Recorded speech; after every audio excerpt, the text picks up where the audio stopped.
Good afternoon, everybody. My name's Edward Denehan, and I welcome you to this afternoon's webinar. The webinar this afternoon is the third in a series of three in which I explored the determination of leases in various ways. And today's papers will address the three subjects that are on the screen now. The first two are concerned with surrender, the means of surrender, then the effect of surrender, and thirdly, frustration.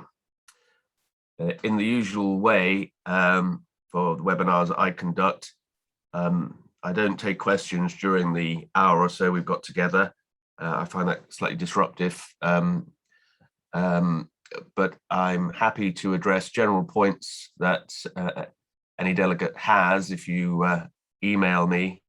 My email address is at the bottom of the papers I produce, and of course on the Chamber's website. General points about the subject matter of the papers I'm happy to address, although I have one outstanding from the last webinar, which I did forget about, but haven't forgotten about totally. The materials I produce will be available to the delegates. You can either go directly to the Chamber's website and download the materials, and I think the PowerPoint slides, and indeed a YouTube video.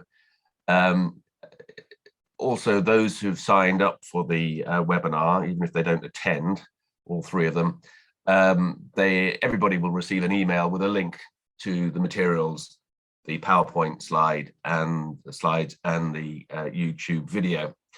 The materials, the written materials, are far more comprehensive than my oral presentation this afternoon. There simply isn't time to cover all the material in the hour available to us, albeit that the amount of material today is far more manageable than it was on the last occasion. And therefore I can speak to the bulk of what it is I want to explore with you. I haven't decided what the next webinar will be, a series of webinars, but delegates will be circulated and it will appear on the website in short time. Indeed, if any delegates have any ideas or suggestions as to what might make a good property, landlord and tenant subject matter for a webinar, please just let me or my clerks know and we'll consider it seriously. Right, getting to the substance of it, the first paper I'm going to speak to concerns the means of surrender. Now, the titles I've given the first two papers, means of and effect of surrender, don't, in the titles, suggest what is surrender. So in the first instance, I wanted to spend a short time simply explaining what surrender is, and self-evidently, surrender of a lease is a means by which a lease, the lease I say, may be prematurely determined.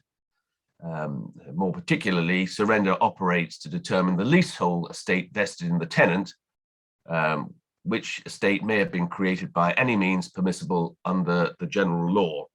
So when I refer during the course of this afternoon to a lease or the lease, it's easy to have in mind the formal grant in writing or by deed, but surrender will operate in respect of any leasehold estate created under the general law.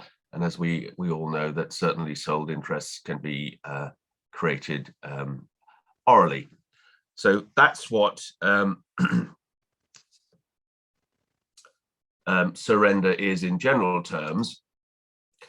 The unique characteristic or near unique characteristic of surrender as a means of determining a lease is that it is a consensual or bilateral act or process.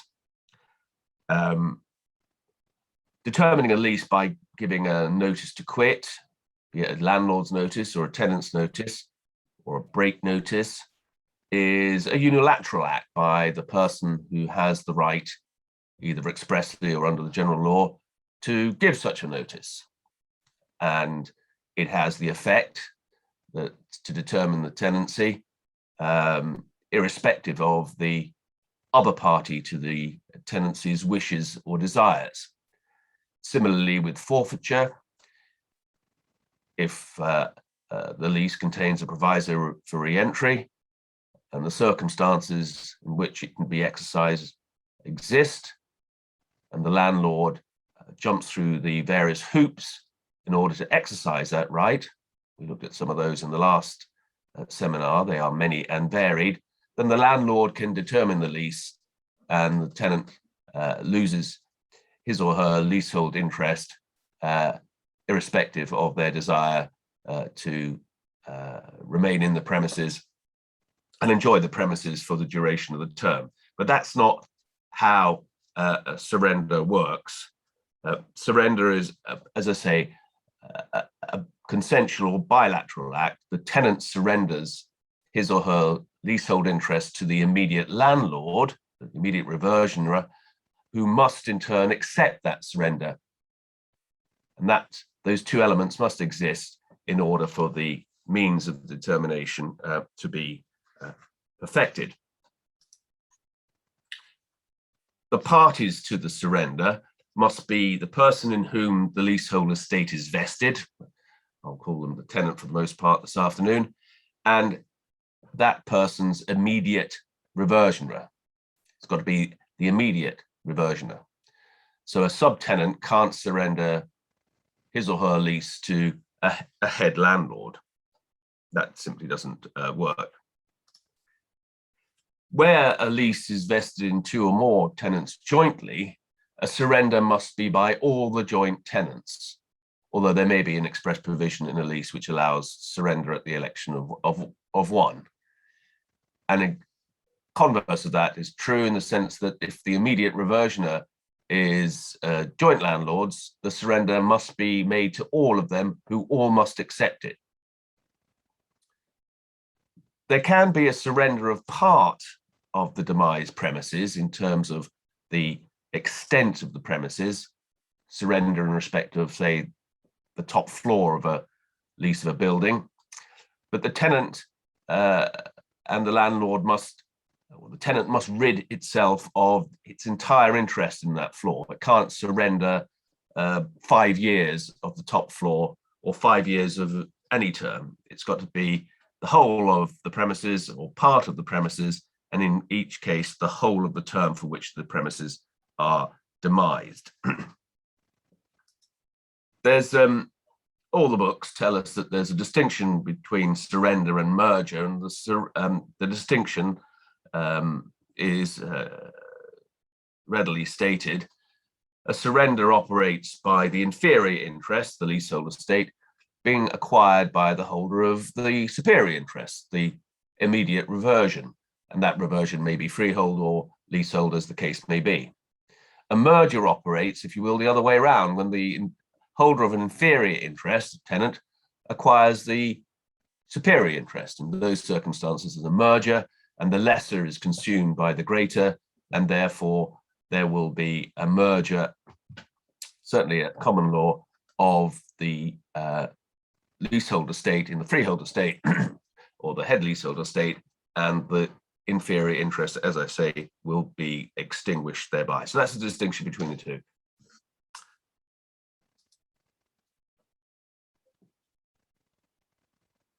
The first means of surrender I want to speak about is express surrender. And an express surrender occurs when the tenant and the immediate reversioner expressly agree that the leasehold estate is to be surrendered and accepted, respectively, thus determining the leasehold estate. I have to make the point that in my professional experience, there is rarely disputes as to whether there's been an express surrender or not, because of the formalities that have to be met, which we'll look at right now. Clearly, there may well be difficulties or disagreements about the interpretation of a deed of surrender, for example. because they're often in quite complicated, but not necessarily in quite complicated form. But for the most part, express surrender, I repeat, in my experience, gives rise to very few disputes. There are formalities, as I've just mentioned. Every express surrender must be by deed or in writing. Leases for a term not exceeding 3 years at the best rent that can be reasonably obtained without taking a fine may be surrendered by writing, signed either by the surrenderer or their lawfully agents. All other surrenders must be by deed. So short leases created by parallel or orally can be surrendered in writing, but everything else needs a deed. And I refer to their section 52(1) of the 1925 Act, which provides that unless there is a deed, conveyances of land will be void unless by deed, and the surrender is that. But they don't. Those provisions don't apply to surrenders by operation of law, which may be effected without writing. We'll come to look at the operation of surrender by operation of law shortly. The words used in order to give effect to an express surrender need not be particular or magical. I've added as an appendix to the first paper I've prepared for this afternoon a draft deed of surrender, which I've taken from one of the precedent books and organized or varied slightly. So there's no magic in it, provided the parties make themselves clear that they wish to surrender the relevant leasehold estate. I have on the screen now certain provisions that apply in relation to leases that are registered under the 2002 Act. The deed of surrender must be produced to the land registry, and that's termination is notified on the register. And section 7, Rule 79 of the 2003 rules make provision for the closure of registered leasehold titles by express surrender. Where the surrendered lease is not itself registered, but it's noted on the superior title, again, the deed of surrender should be produced to the land registry, and the application to have the notification of the encumbrance lease removed from the superior title is dealt with by Rule 87 of the 2003 Act. As I say, I've set out in an appendix a simple form of deed of surrender, so you get the gist of what they should say and what they should look like. Now, surrender by operation of law, as I say in my note, that this is a more interesting area and it gives rise to more issues. Surrender by operation of law is often called implied surrender, but they mean the same thing. You might ask rhetorically, well, if surrender, be it by express surrender or by operation of law, is a consensual bilateral act, how can there be an argument about whether there's been a surrender or not? Because one has to have the agreement, in inverted commas, of both the person who owns the leasehold estate and the immediate reversioner. Well, the answer to that is that surrender by operation of law, because it operates in the absence of some express agreement, express in terms of in writing or an oral surrender, lends itself to disputes. The consensus that's established is an imputed consensus that's gleaned from the conduct of the parties viewed objectively.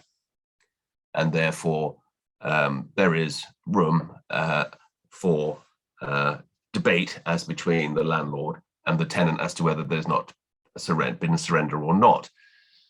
And as you might imagine, and you may well have experienced, that the dispute tends to be concerning the obligation of the tenant to comply with covenants. Often tenants say, the lease has been surrendered because of X, Y, and Z, and therefore I'm released from future obligations under my, or what was my tenancy. And we'll look at that in a little while. And landlords who want to keep their rental income on flow will say, well, no, there wasn't a surrender by operation of law. Sometimes it's the other way around, but in my experience, it's usually the tenant who wants to allege that the lease has been surrendered by operation of law. As I say on the screen, notwithstanding that there is no express agreement, it is still a consensual means of determining, excuse me, the act. But it's still, as I say, an imputed consent as between the landlord and the tenant. A surrender by operational law occurs when the tenant redelivers possession of the premises and the landlord unequivocally accepts that redelivering of possession. And I say the law implies a surrender from the conduct of the party, which is consistent and inconsistent, with the continuation of the tenancy, provided the conduct on both sides is unequivocal, and that's where there's often room for dispute. It's a form of estoppel. The parties are estoppel by their conduct from disputing that the lease has come to an end by surrender one way or the other. It will be apparent from what I said in the previous part of this paper that surrender by operation of law does not need to be perfected by a deed or other instrument in writing. What's important is that the conduct of the parties is unequivocal, in that it must be consistent and consistent only with the tenancy coming to an end, and the circumstances must be such that it will be inequitable for the landlord or the tenant to dispute that the tenancy has come to an end. An obvious example of an unequivocal act is where the tenant vacates the demised premises, physically removes him or herself from the premises, and the landlord by some act takes possession of them with the intention that the premises are from that time the landlord's possession premises and not that of the tenant. In this context, delivery up of the keys is often said to be an unequivocal act of surrender, but expressed in that fashion, the point is a bad one. Depends upon what the circumstances in which the delivery up of the keys were. And of course, there's got to be not only the delivery up of the keys, but an acceptance of them as well. Many, many years ago, I did a case, ended up in the Court of Appeal. Wasn't concerned about surrender, but my lay client tenant wished to be rid of premises sooner rather than later. The term was coming to an end, but in order to save a couple of months' rent, it's a restaurant down in Bristol, he attended at the landlord's offices and deposited the keys. I can't remember who it was with, the receptionist or somebody, and took the view erroneously that that was enough to bring his liability under the lease to an end. Well, that's not how it works, because the landlord didn't accept the keys as the delivery up of possession of the premises, thus allowing the landlord to treat the premises as his own. As I say on the screen now, it all depends upon the reason why the landlord accepts the keys. He might accept them to keep the premises secure, carry out repairs, or by mistake.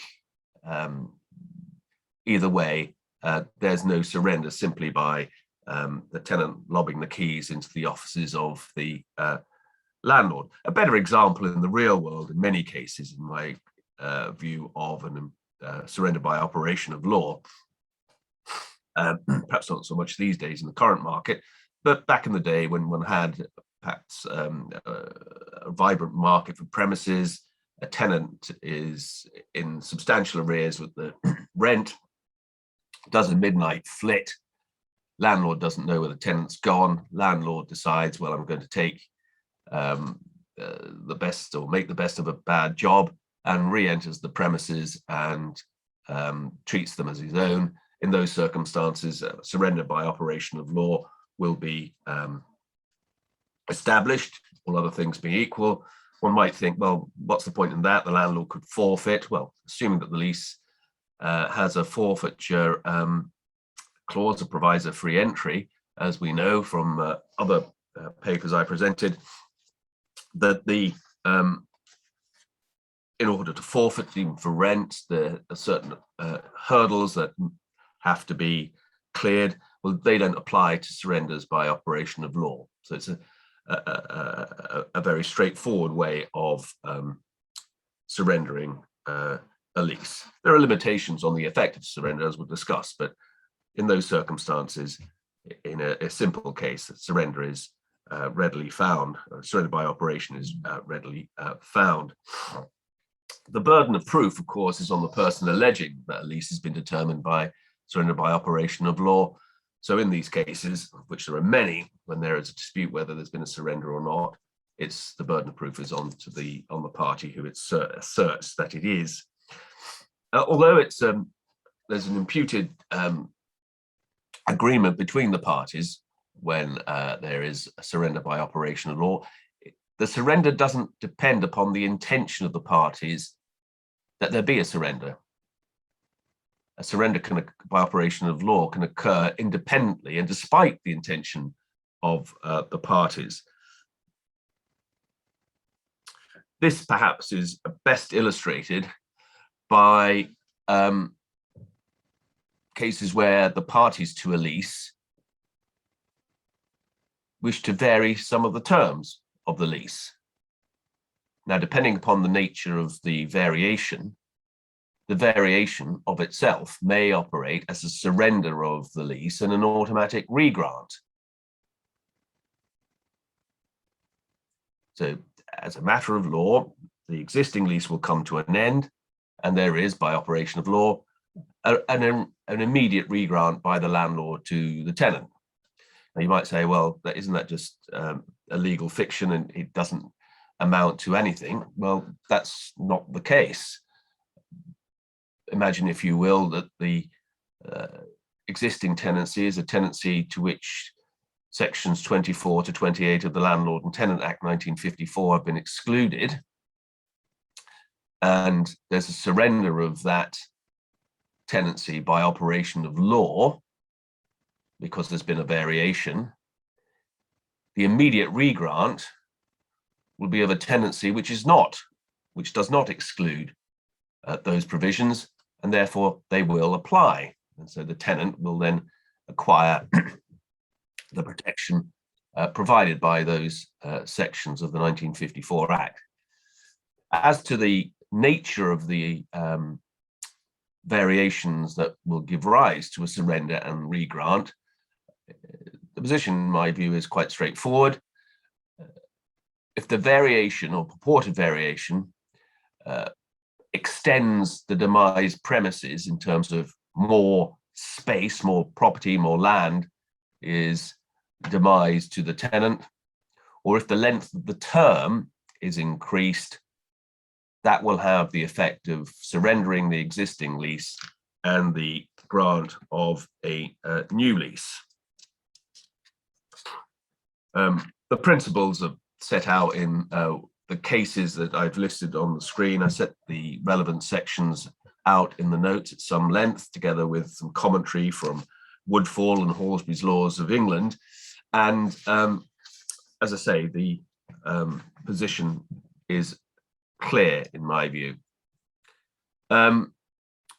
Before I move away from that, give another example of why it makes a difference if there's a surrender by operation of law and a regrant.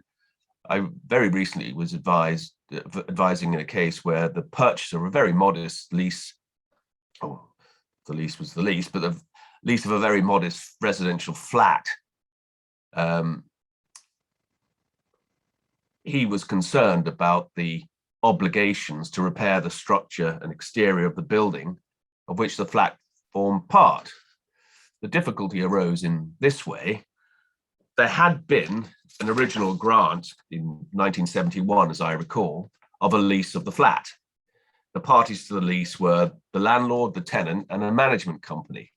Under the terms of the 71 lease, the management company covenanted to repair the structure and exterior of the lease, of the building of which the flat formed part, and the tenant covenanted to pay the service charges in that regard to the management company. The tenants acquired the freehold, which was transferred to a company owned and controlled by some, if not all of them. And in a common way, if not the usual way, the new landlord company, tenants company, proceeded to grant new leases to the participating tenants. And what the company did, this was now 2002, was that rather than start as fresh, they entered into deeds of variation with each of the participating tenants. And essentially what that said was the existing 1971 lease is varied as follows. One, the ground rent is increased from £3, 3 shillings a year to, I think it was £300 a year. And the term is extended from 99 years from a date in 71 to 125 years from a date in 2002. The only parties to the deed were the landlord, the new landlord, and the participating tenant. The management company, which was extant, wasn't a party to the deed at all. So my client was concerned that wanted to know whether, one, that arrangement constituted a surrender and regrant, and if it did, who was obliged to repair the structure and the exterior of the building. I had no difficulty in advising that, one, that there was a surrender and regrant, and two, because the management company was not a party to the 2002 deed of variation, it was not covenanting to repair anything. The landlord under that deed didn't covenant to do anything. And therefore there was a void in the sense that there was nobody who was legally obliged to repair the structure and exterior of the building. The vendor's solicitor, who acted on the grants in 2002, took a different view and said, well, it doesn't matter because in practicality, it gets repaired. Well, that's not good enough, certainly for mortgage lenders. It then suggested you get a policy to cover the risk, and of course couldn't get a policy for love nor money. So that's another example where, despite the intentions of the parties back in 2002, there was a surrender and regrant, and it had real consequences for the parties. Other examples of surrender by operation of law, let's say returning the keys, dealt with that. Midnight flit, dealt with that.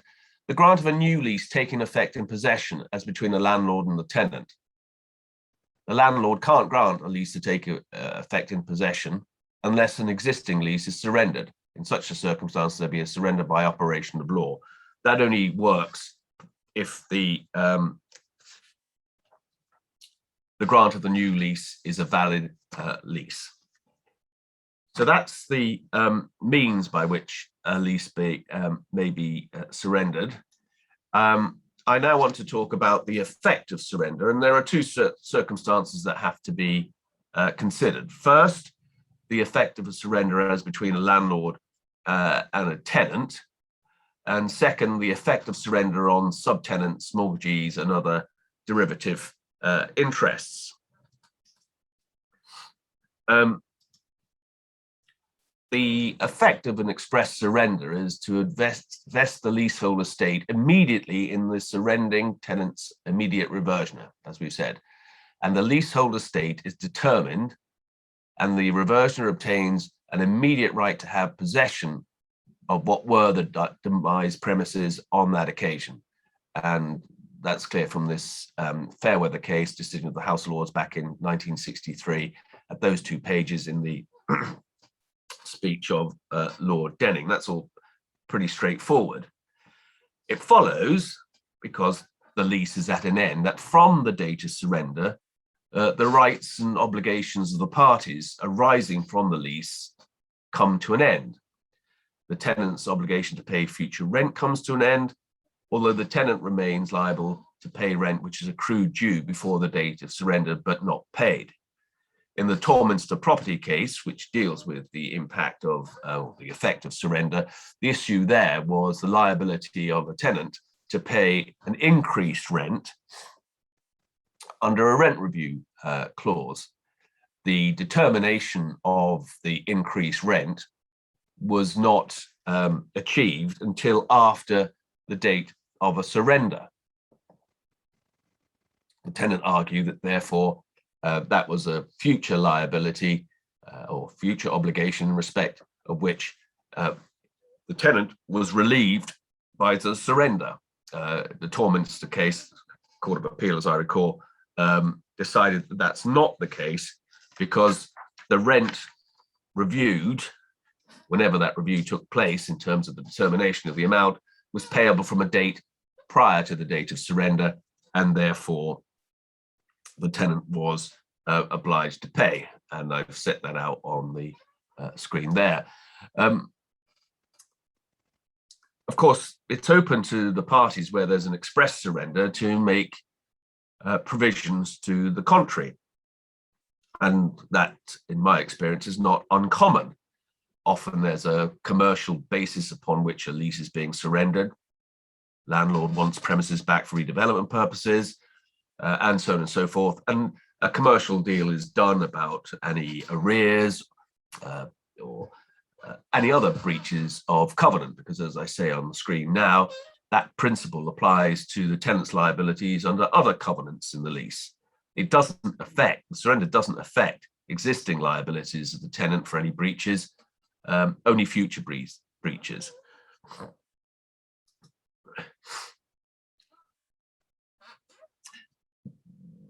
Experience tells us that leases frequently provide that an obligation will arise at the termination or sooner determination of the lease. The one that obviously springs to mind is an obligation on the tenant to carry out some repair or decoration, usually a decoration in the last year of the term, howsoever determined. However, such an obligation is not triggered by a surrender, whereas it would be by the forfeiture of the lease. And as I've touched upon, if frequently is provided in such clauses that the obligation is in the last year of the term, no matter how the term is determined, but that doesn't catch a surrender. That's the prima facie position, because as I've touched upon already, the landlord and the tenant can reach a contrary agreement, and that is frequently does. As the future liabilities of the tenant come to an end on surrender, so do those of the tenant's surety, and in the case of old tenancy, the liability of an original tenant. You'll recall that in respect of tenancies to which the provisions of the Landlord and Tenant Covenants Act 1995 do not apply, an original tenant will remain liable on the covenants he or she gave when the lease was granted. The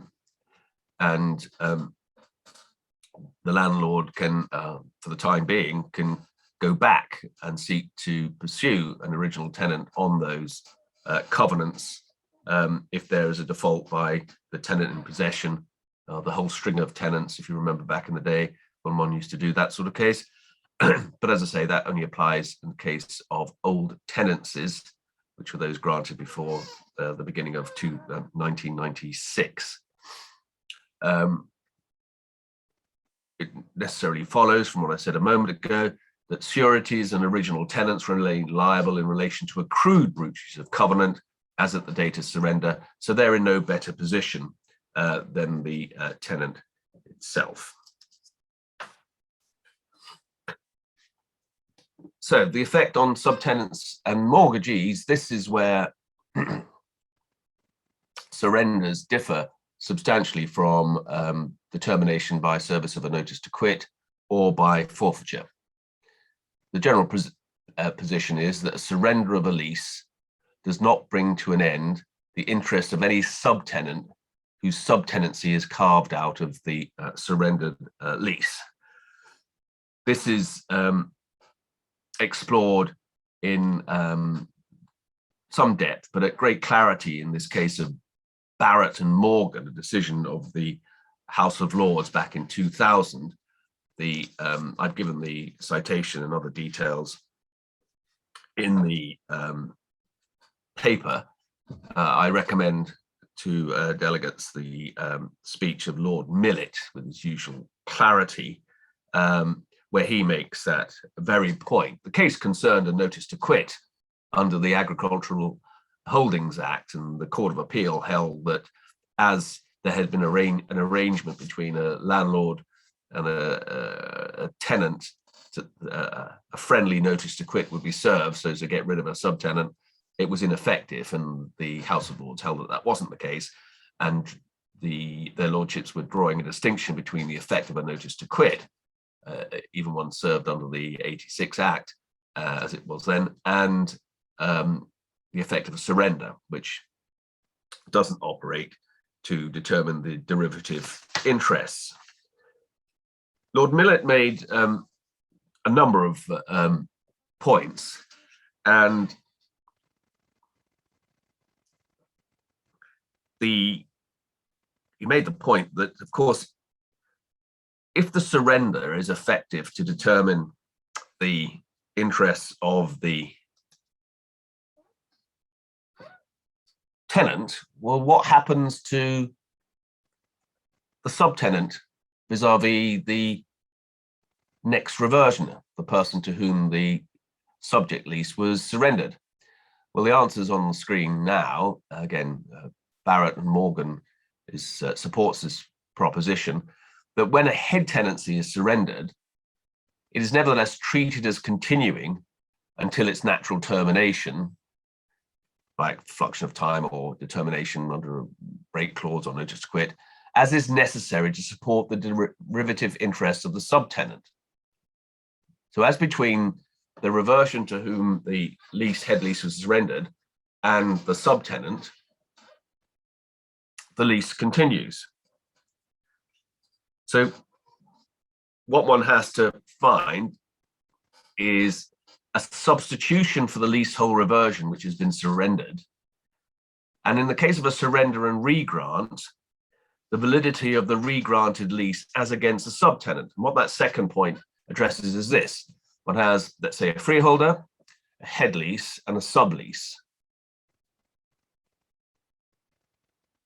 The landlord and the head tenant, say, vary a lease by extending the head term by 50 years. As I've already explained, that would operate as a surrender and regrant. But if there's a regrant to the tenants, yeah, that's a different term, a different lease than from which the subtenancy was carved. So there has to be some mechanism, if you will, to provide for that.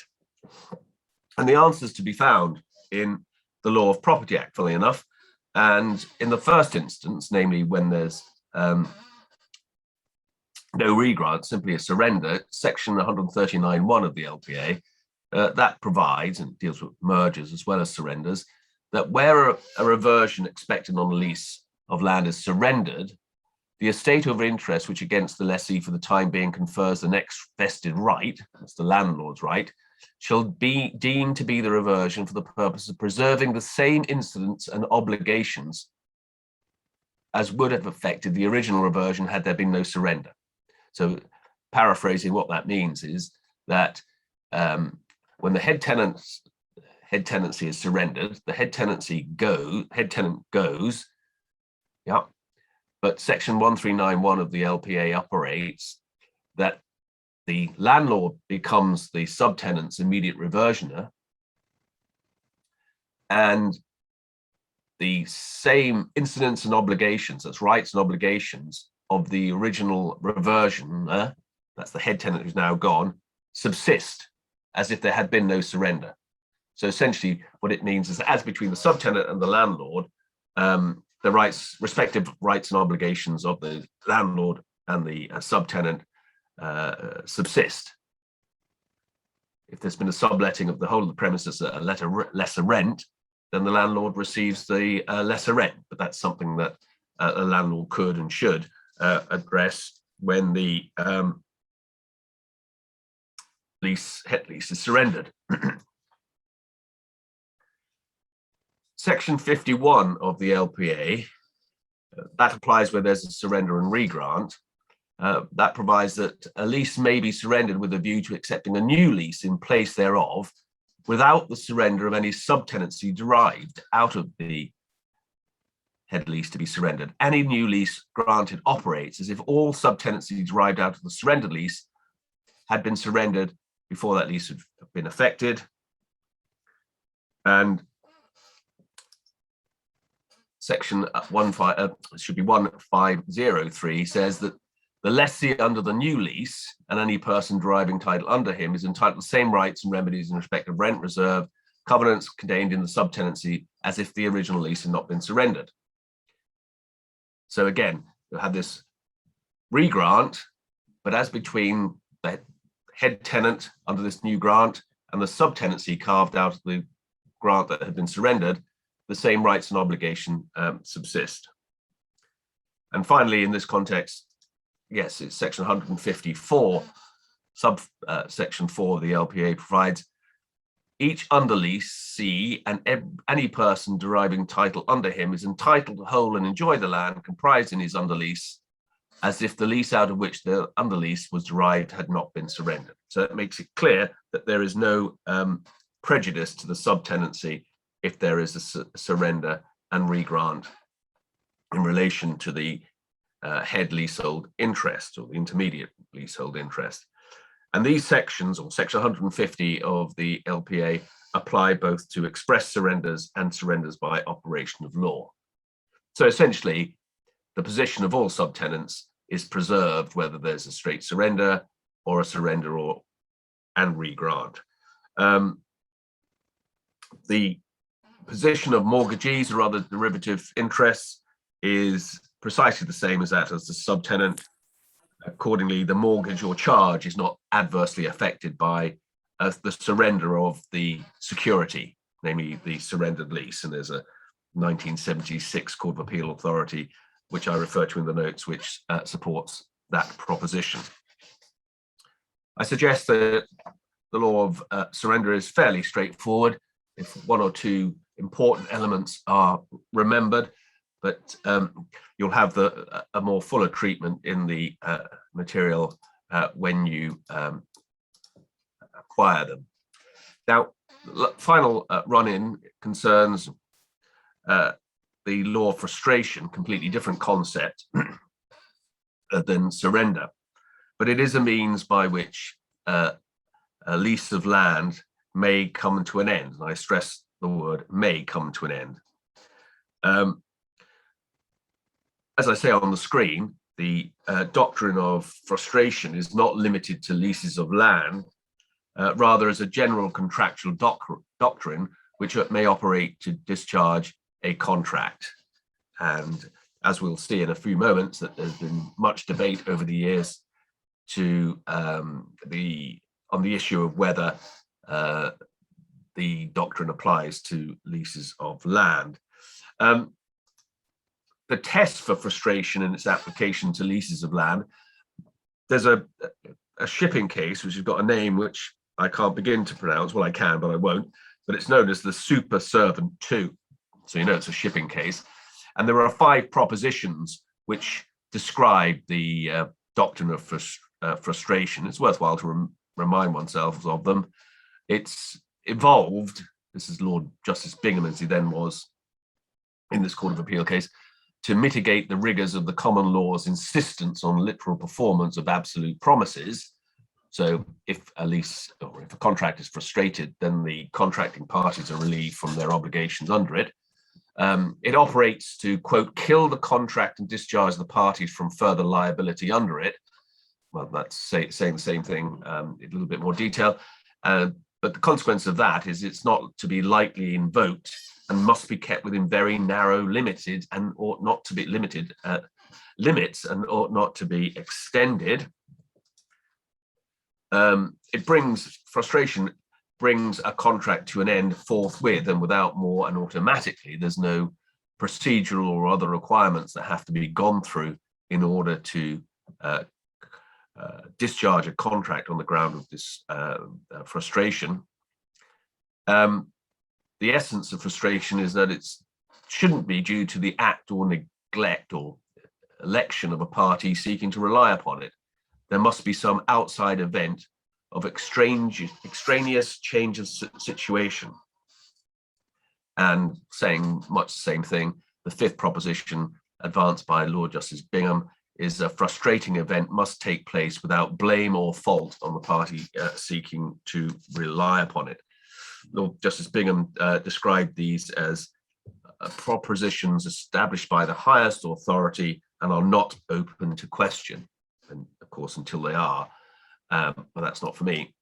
The leading a case on frustration and its operation, if at all, in the context of leases of land is a decision of the House of Lords back in 1981, just when I started bar, in this National Carriers Limited against Palapina Northern Limited. Interesting case to read of its time.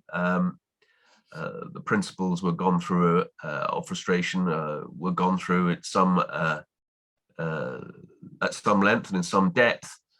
The issues there were whether the doctrine of frustration applied to leases of land at all, and if it did, whether in the facts of the case it provided the tenant with a defense to a claim for unpaid rent. Very briefly, the facts were these: that a tenant took a lease of a warehouse, I think it was, for 20 or 25 years. The only means of access to it in vehicles was along a road. The road was closed by the local authority for 20 months because an adjacent building, a listed building, had become derelict or dangerous, and it took a long time to make it safe or repair it, make it safe at least. And so essentially the premises couldn't be used by the tenant for 20 months. It sought to avoid its liability to pay rent, not only for the 20 months, but for the entirety of the unexpired term of the lease, on the basis that the lease had been determined and its obligations under the lease discharged by frustration. And the most often quoted judgment in respect of what is frustration is taken from the speech of Lord Simon, which I quoted on the page, on the PowerPoint slide, sorry. He said that frustration of a contract takes place when there's a supervenes an event without any default, which so significantly changes the nature, and not merely the expense or onerousness, of the outstanding contractual rights and or obligation from what the parties could reasonably have contemplated at the time of its execution, that it would be unjust to hold them to the literal sense of the stipulations in the new circumstances. In such case, the law declares both parties to be discharged from future performance. And I've explained to you what the facts of those, excuse me, that case was. Their lordships, by a majority, I think it was, held that frustration is a doctrine that does apply to leases of land. But the events that happened in the National Carriers case, which I've just explained, were not such a supervening act which so significantly changed the nature of the obligations that it was just that the tenants be relieved from their obligations under the lease. And as I'll touch upon in a short while, what the Court of Appeal took into account there was that, one, the tenant was kept out, if you will, of beneficial occupation or beneficial use of the premises for 20 months, but it had a long term. So even after the 20 months, there was still a substantial term left where the tenant could exploit the premises as best it could, or in the usual way. What about Brexit as a frustrating event? I don't mean in the literal sense or in the general sense, but in this context, there's a recent decision of the High Court in this Canary Wharf Limited. They come up with great names, BP4T1, against the European Medicines Agency, decided in 2019. Extraordinary judgment in the sense that it's over 100 pages long in the law reports, and it's 258 paragraphs, plus footnotes, plus index, plus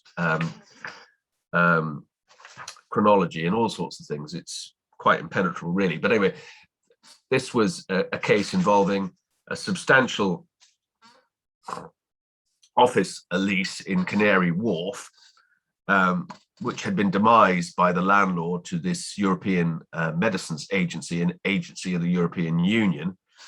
It was held on a lease for 25 years, which didn't contain a break clause, at an initial rent of about £13 million a year. It's not clear from the from the report what the rent was. I've seen it being described as between 12 and 14 and 13 million, but on any view, substantially expensive space. I wonder what deal was cut on that. Upon the UK leaving or deciding to leave the European Union, the EMA decided that they would have to relocate to Amsterdam, and so they were left with expensive office space in London, which they didn't need. The agency took the point that the lease had been frustrated, and therefore their obligations under the lease going forward had become discharged. And they took five points, some of them highly technical to do with the operation of EU law, which I won't even begin to address. But it was said that once the UK had left the EU, the EMA would no longer enjoy certain privileges and immunities under EU treaties, which were necessary for its proper functioning and independence, essentially saying it couldn't perform properly in the UK. It said that after the Brexit, it wasn't lawful for the EMA to occupy the premises, and therefore they couldn't use it. I'm not sure I follow that, but anyway, they assume it's right. They said they couldn't assign the lease. Well, not sure that's right either. As a matter of law, it couldn't fulfill its obligations under the lease to pay the rent because it would be unlawful for them to do so. As it was obliged to pay rent, on its new premises in Amsterdam, the performance of the agency would be impaired. It's a bit tough, but there it is. Anyway, the judge in this long judgment considered the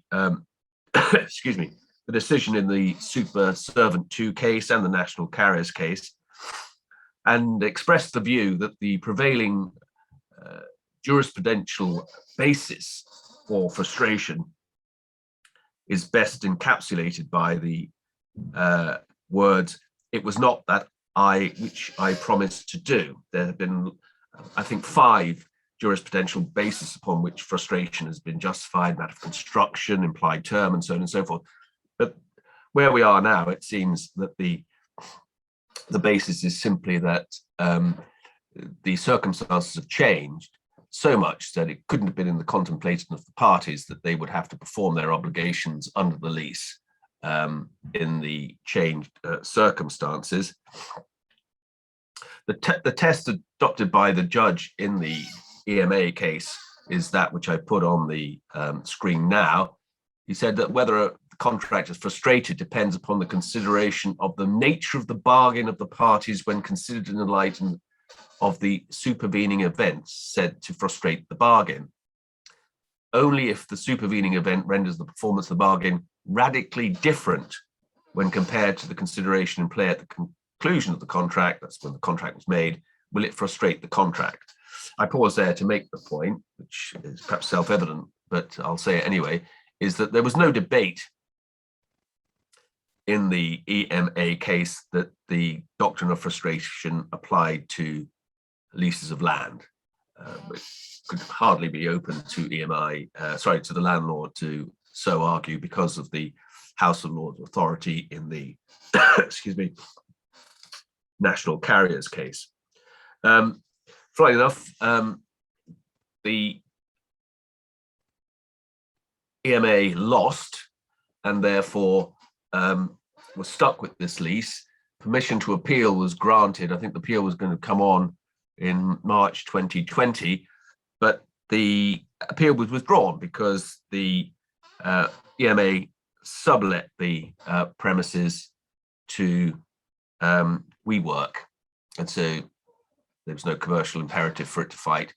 Again, if I haven't said it, I'll say it now, that the judge found that the lease hadn't been frustrated on any of the grounds advanced by EMA, and therefore it was on the hook for the remainder of the 25 years of the term.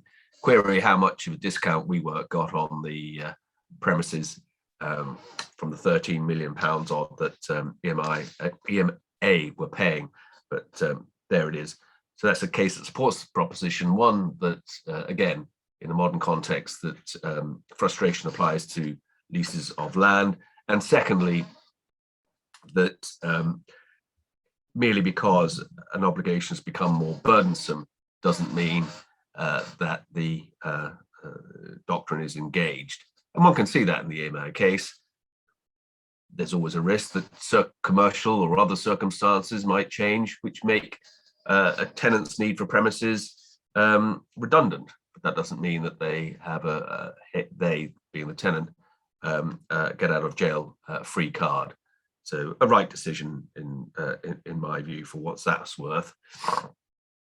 The learned authors of Woodfall list a number of examples where the doctrine has been applied, and I've set them out in bullet form on the slides. I've given the authorities that support the proposition in the notes. The first is where some vast convulsion of nature occasioned the destruction of the subject matter. That was decided in a case called Cricklewood Properties and Leighton Investment Trust in 1945 in the House of Lords. It had nothing to do with convulsions of nature. That was a wartime case, and there are lots of these cases are wartime cases. But what they had in mind there is if premises on a coastal cliff fall into the sea, that sort of thing. The lease provides for the use of premises for a single purpose as it subsequently becomes illegal. That was supported by the national carriers case, where approving an observation in an American case where premises let as a bar became illegal because of prohibition. Where there's a short-term lease of a building or structure which is destroyed or burnt down, in that case that supports that proposition, decided in 1863, which I've read it, there was no demise anyway, although the court did say it didn't matter one way or another. And in a number of these cases, it's assumed without deciding that the doctrine does apply to leases of land. Moving on, where the purpose is to view some particular event which is subsequently cancelled. We all know about that. That's the Krell and Henry case, 1903, where premises were let along the Strand and other places so people could stare at the coronation of Edward VIII. But it was cancelled because of appendicitis, and therefore people got all hot and bothered about that. Well, anyway, it was held that was frustration. I don't know quite why, but there it is. Where wartime restrictions made it impossible for the parties to carry out a contract to supply timber, which was subject to aggrieved lease, again a wartime case. Salmon fishery become unusual because of construction of bombing range. That's a Scottish case. So there's where the doctrine have applied. There, where it's not applied, well, the first is the national carriers case itself, where the tenant is ousted from the demised premises by government requisition, where the building restrictions suspended the tenant's ability to build in accordance with obligations or a long lease, again, wartime type cases.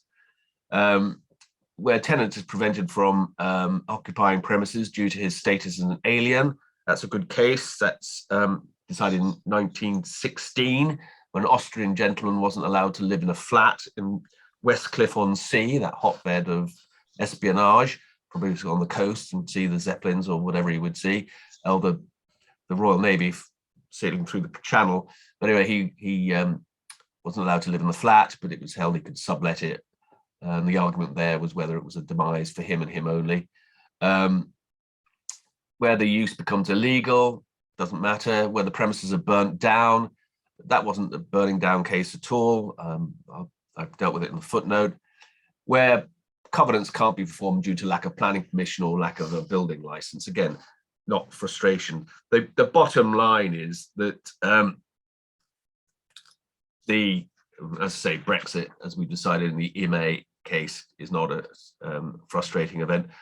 The bottom line is that frustration as a means of determining a lease will very, very rarely, a lease of land will very, very rarely arise, and therefore it's not readily available.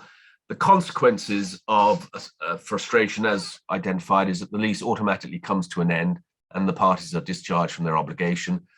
The Law Reform Frustrated Contracts Act 1943, which is not something that we look at every day if you're a land lawyer, makes provision as to where losses fall if a contract is frustrated in terms of money paid, credit given for benefits, and so on and so forth. It's pretty turgid stuff.